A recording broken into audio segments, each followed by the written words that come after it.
राधे राधे महाराज जी। महाराज जी, हर कोई लोग इस्तेमाल करके छोड़ क्यों देते हैं? मैं बहुत अच्छा करता हूँ, फिर मेरे साथ गलत हो जाता है, कभी कभी बदले की भावना आ जाती है। अपने बदले की भावना ना रखो बच्चा, इसी का नाम संसार है। आप क्या बड़े बड़ों के साथ धोखा होता है। आप तो मतलब संसार में हैं। शिष्य ने गुरु को जहर दे दिया गुरु की संपत्ति पे। एक बहुत बड़ा स्थान है, हम गंगा किनारे जब भ्रमण करते थे तो वो मास्टर था शिष्य, तो वो पहले मास्टरी छोड़कर शिष्य बना, फिर विरक्त हुआ और फिर उनको जहर दे दिया जो गुरुजी थे, और फिर उनकी संपूर्ण प्रॉपर्टी का अधिकारी बना। तो संसार तो बड़ा विचित्र है ना। इस संसार का खेल तो अगर आप किसी को उन्नति में ले जाएंगे, वो ये नहीं देखेगा कि इसके कांधे पे चढ़ के हम यहाँ आए हैं, वो तुम्हें लात मार के गिरा देगा। ये संसार का मतलब स्वरूप है ऐसा। आपका ही विषय नहीं, कोई करके देख लो। आप किसी का उपकार करो, वो अवसर आने पर आपके साथ प्रतिकूल व्यवहार जरूर कर सकता है, अनुकूल व्यवहार नहीं करेगा। ये संसार का स्वरूप है। तो अगर आप परोपकार करो तो उसे भगवान को समर्पित कर दो, पलट कर उससे मत चाहो। अगर चाहोगे तो दुख ही मिलेगा। ये हमारी पक्की बात समझ लो। यहाँ कपट छल ये बहुत जोर का चल रहा है। कलयुग है, पाए जान जगत में सब जन कपटी कुटिल कलयुगी टंच। कलयुग का ऐसा प्रभाव है कि आपके सामने मुखड़ा कुछ और होगा, पीछे कुछ और होगा। मतलब ये बहुत समझने का विषय है कि हमको परोपकार करना है, पर बदले में वो हमारा उपकार करे ऐसी भावना नहीं रखनी। नेकी कर दरिया में डाल वाले सिद्धांत में चलना होगा तो सुखी रहोगे। अगर सोचो कि हमने किसी को पानी पिलाया और वो हमको कभी अवसर पड़ेगा तो पानी पिलाएगा, तो दुख ही मिलेगा आपको, पलट कर दुख देगा। ये संसार का स्वरूप ऐसा है। इसलिए बहुत सावधान रहो, परोपकार करो, पर विरोध भाव ना करो। ये क्या करेगा, अपने को परेशान कर देगा, अपने यहाँ चिंतन खराब होगा। अच्छा मान लो आप मारपीट की कानूनी कार्रवाई हुई, आप जेल गए, फायदा क्या हुआ? फायदा हुआ क्षमा करो। तुमने जो अच्छा किया वो बुरा कर रहा, मालिक देखेगा, मालिक देखेगा। देखो, भगवान जब हिसाब किताब करता है ना, तो उसमें इतनी भी कमी नहीं रखता। थोड़ा बड़ा सिस्टम है, सिस्टम बहुत बड़ा है ना, अनंत ब्रह्मांड है, अनंत ब्रह्मांड है। तो हिसाब किताब में देरी जरूर लगती है। देखो अपने यहाँ मुकदमा चलते रहते हैं, 10-10 वर्ष नहीं चलते रहते। केस फाइनल होने में 10वें वर्ष मुकदमा चलता रहता है, जबकि एक देश की बात है और अनंत देशों अनंत राष्ट्रों की बातें भगवान के पास है, तो थोड़ा वहां देरी है। पर जब वो हिसाब करेगा तो फिर उसमें राई पाई का अंतर नहीं रहेगा।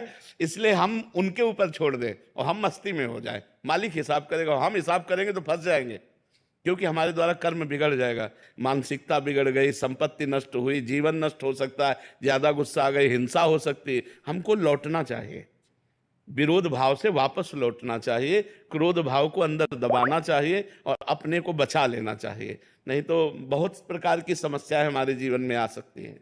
जी। मोनिका जी। जी। राधे राधे महाराज जी।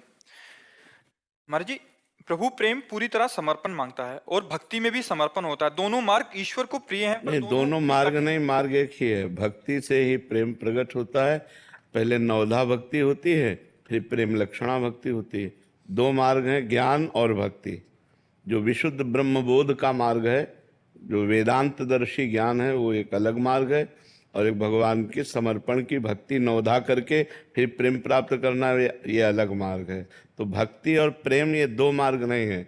भक्ति प्रथम भूमिका है और प्रेम उसका फल है। महाराज जी, यही कहना चाह रहे हैं कि दोनों मार्ग ईश्वर को प्रिय हैं, पर दोनों ही कठिन मार्ग हैं। नहीं, कठिन कठिन देखो, भगवत मार्ग कठिन नहीं है। कठिन है विषय त्यागना, इसलिए हमें कठिन पड़ता है कि जैसे ये छोड़ दो, ये छोड़ दो, ये छोड़ दो। जो विषयों में हमारी रति है उसे त्यागना कठिन, इसलिए भगवत मार्ग बड़ा कठिन लगता है। ऐसा लगता है ऐसा कोई सिद्धांत हो कि हम विषय भोगते रहें और भगवान मिल जाएं, लेकिन ऐसे भगवान तो मिलते नहीं। चाहत हमारी जो मन की पूछो तो मन यही चाहता है, नियम संयम ये जब तक हम धारण नहीं करेंगे, इंद्रियों को भोगों से नहीं हटाएंगे, तब तक भगवान में मन लगेगा ही नहीं। और मन नहीं लगेगा तो भगवान की प्राप्ति नहीं होगी। मन लगाने के लिए संयम की आवश्यकता है और संयम बड़ा कठिन है। बोले सबकी ममता ताग बटोरी, मम पद मनहि बांधि बर डोरी। माता पिता भाई बंधु परिवार सबकी ममता की ताग जो है मेरे चरणों में बांध दो। भगवान कह रहे एक सिर्फ मेरे चरणों से ममता करो, और जो धर्म विरुद्ध भोग है उनको त्याग दो। जो धर्मयुक्त भोग हो मेरे को अर्पित करके भोगो, और निरंतर नाम जप करो। तो भोगों को त्यागना कठिन है, भगवान को पाना कठिन नहीं है। अगर भोग त्याग हो जाए और निरंतर भजन होने लगे तो भगवान, जहाँ भगवान का नाम है वहीं भगवान है। नाम बाणी जहाँ श्याम श्यामा तहाँ, नाम बाणी सुनत श्याम श्यामा सुबस, नाम बाणी निकट श्याम श्यामा प्रगट। ऐसा हमारे आचार्यों ने कहा, महापुरुषों ने कहा। तो कठिन है संसार के भोगों को त्यागना। तब लगता है यार भगवान का मिलना बड़ा कठिन है, भोगों का त्यागना कठिन है। अगर भोग त्याग हो जाए तो भगवान तो सर्वत्र ही, वो हमारी आत्मा है, हमारे सुहृद है, हमारे प्रीतम है। नैना जी, राधे राधे महाराज जी। महाराज जी कह रहे हैं कि खुद को कर्ता ना स्वीकार करने वाला भी वही, सब वही है, ये भाव अपने आप आ रहा है, ये भी वही भाव दे रहे हैं, या मतलब खुद मैं करता नहीं हूँ, ये भाव इनके अंदर आ रहा है कि जो हो रहा है वही प्रभु करा रहे हैं। नहीं, इसमें देखना होगा कि प्रभु कभी किसी का बुरा नहीं कराते, और प्रभु के द्वारा प्रेरित कभी बुरे आचरण नहीं होते। अगर हम ये बात मानेंगे कि सब प्रभु करा रहे हैं, बात समझना हमारी, तो फिर हमारे लिए ये कानून नहीं रह जाएगा कि ये करो और ये ना करो, क्योंकि प्रभु का आदेश है, तस्मात् शास्त्रम प्रमाणम ते कार्या अकार्यो व्यवस्थितो। क्या करना चाहिए और क्या नहीं करना चाहिए, इसको पहले हम शास्त्र आज्ञा का पालन करें और साधना करें। जब हमारा स्वरूप सिद्ध हो जाता है तो अकर्ता स्थिति आ जाती है। तो सिद्ध पुरुष से कभी कोई पापाचरण होते नहीं, कोई गंदी वासना उदय नहीं होती। अगर हम अभी मान लेते हैं कि हम करता नहीं हैं तो हम खुली छूट हो जाएगी। पहले हमें मन और आत्मा एक करनी है, निर्मल करना है। पहले इस सिस्टम को समझिए, नहीं तो प्रेरणा कर रहा है मन और आप समझोगे भगवान प्रेरणा कर रहे हैं, तो फंस जाओगे ना। मन की प्रेरणा से तो सब फंस रहे हैं। तो पहले मन मारिया, तन बस में कीना, हुआ भरम सब दूर, हुआ भरम सब दूर, बाहर से कुछ दिखत नाही, अंदर चमके नूर। आपो त्याग जगत में बैठे, नहीं किसी से काम, उनमें तो कुछ अंतर नहीं, संत कहो चाहे राम। अब वो भगवान का स्वरूप हो गया, पर अभी नहीं, अभी नहीं, अभी। पर इनको अनुभव हो रहा है कि आप जी कहते हैं कि शब्द भी वही हैं, आप जी कहते हैं कि जिसने बोला वो भी देखो, वही है, ज्यादा महसूस बुद्धि लगाने से परमात्मा ज्ञान नहीं होता। केवल बुद्धि में परमात्मा ज्ञान की बातें आती हैं। अनुभव करो, तुम्हारी इंद्रियां निश्चल हो रही हैं, तुम्हारा मन शांत हो रहा है, हर समय तुम ब्रह्माकार वृत्ति में हो या स्त्री भाव शरीर में हो। ये बताने की जरूरत नहीं है, ये कहने की जरूरत नहीं, अंदर के। अगर भगवान ऐसी स्थिति दे रहे तो धन्यवाद, आप आगे बढ़ो, परमार्थ में बढ़ो। और अगर ऐसा नहीं तो अपनी सावधानी देखते रहिए कि कहीं मन गलत तो नहीं हमें स्थिति के विरुद्ध ले जा रहा हो। कभी कभी हम मन को अपना भगवान मान लेते हैं, तो देखो मन के द्वारा आचरण ऐसे हो जाते हैं जिनमें हमें नीचा देखना पड़ता है। तो मन को थोड़ा पहले हमें संभालना होगा, मन को समझना होगा। मन जब तक निर्मल नहीं होता तब तक वो फंसाने वाला है। तो हम मन की कहीं आज्ञा को भगवान की आज्ञा ना मान लें, पहले मन को निर्मल करें और फिर हम इस बात को समझें। और अगर ऐसा हो चुका है भगवान जाने, तो फिर धन्यवाद है, आप आगे बढ़ो। अभय द्विवेदी जी। राधे राधे महाराज जी। महाराज जी, क्या देहाभिमान गलित होने के बाद भगवान का संपूर्ण वैभव उसके हृदय में प्रकाशित होता है, या उसकी योग्यता एवं पात्रता के अनुसार भगवान उसको अपना वैभव देते हैं? योग्यता और पात्रता के अनुसार।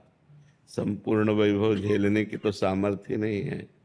जैसे अर्जुन भगवान के साथ रह रहे थे ना, सखा भाव से भगवान के साथ हंसते खेलते थे, खाते थे, विनोद करते थे, लेकिन भगवान के विराट स्वरूप को देखने की सामर्थ्य अर्जुन की नहीं थी। भगवान ने दिव्य दृष्टि दी, तब भी अर्जुन जी कांप रहे थे, विनय कर रहे थे। तुम आदिदेवा पुरुषा पुराणा, तुमस्य विश्वस्य परम निधानम, वेत्तासि वेद्यम परमम च धाम, त्वया ततम विश्वमनंत रूपम, वायुर्मग्निर्वरुणा शशांका, प्रजापतिस्त्वं प्रपितामहस्य, नमो नमस्तेस्तु शास्त्र कृतव्या, पुनरश्च भूयोपि नमो नमस्ते। बार बार भगवान को नमस्कार कर रहे हैं और कांप रहे हैं। तो भगवान का विराट उतना ही रूप नहीं था, जितना अर्जुन देख सकते थे उतना ही केवल प्रकाशित हुआ, क्योंकि भगवान की महिमा अनंत है। जैसे सीप, सीप समझते हैं ना, सीपी जो समुद्र किनारे होती है, उसमें दो पल्ले होते हैं, ऐसे खोलो तो एक सीपी, सीपी में समुद्र नहीं समा सकता। ऐसे हमारे छोटी सी बुद्धि में अनंत महिमाशाली भगवान का ज्ञान, महिमा, वैभव ये पूरा प्रकाशित, जितनी क्षमता है उतना ऋषि मुनि महात्मा उतना अनुभव करते हैं। लेकिन असीम और अनंत, जब वो अनंत है तो कहा नहीं जा सकता कि इतनी ही महिमा है। अनंत, समझ रहे ना? तो जितना भजन करेगा, जितना भगवान का चिंतन करेगा, उतने उसके अंदर क्षमता आएगी, वो उतने ही भगवान को जान पाएगा, उतने ही भगवान के वैभव का उसे ज्ञान हो पाएगा। नहीं हो पाएगा। जैसे एक अल्पज्ञ आदमी है, अब वो अपने एक घेरे में जी रहा है, उसको क्या पता स्वर्गलोक, महालोक, जनलोक, तपलोक, सत्यलोक, नीचे क्या ताल, पाताल, तलातल, महातल, रसातल आदि, कुछ पता उसको, बस अपने घर परिवार, गांव गली उतने से मतलब है, उसकी बुद्धि में उतनी क्षमता है। फिर एक है जो पूरे देश का हित चिंतक है, पूरे देश का उसको पता है, यूपी में क्या हो रहा है, बिहार में क्या हो रहा है, बंगाल में क्या हो रहा है, उसको उतनी क्षमता है।